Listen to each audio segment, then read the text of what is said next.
Event field म्हणजे sudden calls handle करणं. त्यामुळे दरवेळेला मोठे सेटअपच येतील असं नाही, तर कधीकधी मिनिमम क्वांटिटीमध्येही सेटअप करावे लागतात. तर असाच एक इंडोर स्टेज हायलाईटचा सेटअप मी घेऊन आलो आहे तुमच्यासाठी. नमस्कार मित्रांनो, मी जय स्वागत करतो तुमचं JFXमध्ये.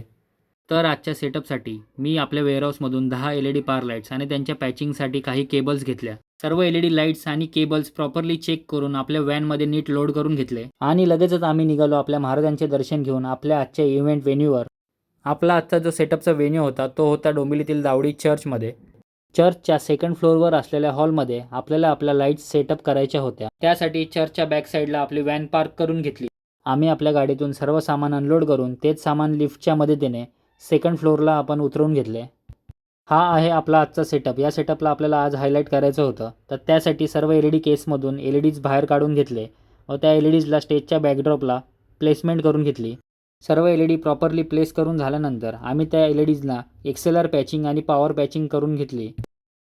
सेफ्टी प्रिकॉशन्ससाठी सर्व केबल्स कार्पेटच्या खाली हाईड करून घेतले व ते झाल्यानंतर लगेचच आपल्या सर्व LEDजना आपण ॲड्रेसिंग करायला सुरुवात केली. सर्व LED ॲड्रेस करून आपला एक मास्टर सेट करून नंतर आम्ही सर्व LEDजना बॅकड्रॉपवर थ्रो करून घेतले. लाईट्सची क्वांटिटी कमी असली तरी आपल्या कामाची क्वालिटी कधीच कमी नसते. तर त्यासाठीच आमच्या लाईट्सचे आम्ही सर्व अँगल सेट करून त्यांच्या केबल्स प्रॉपरली अरेंज करून स्टेज सेटअप पूर्ण कंप्लीट करून एंट्री गेटलाही हायलाईट केलं. सो फायनली आपला आजचा लाईट सेटअप हा कंप्लीट झालेला आहे. तर मित्रांनो, आजचा सेटअप व्लॉग तुम्हाला कसा वाटला कमेंटमध्ये नक्की सांगा आणि अशाच अपकमिंग सेटअप व्हिडिओसाठी JFXला फॉलो करा. चला तर मग भेटूयात पुढच्या व्हिडिओमध्ये.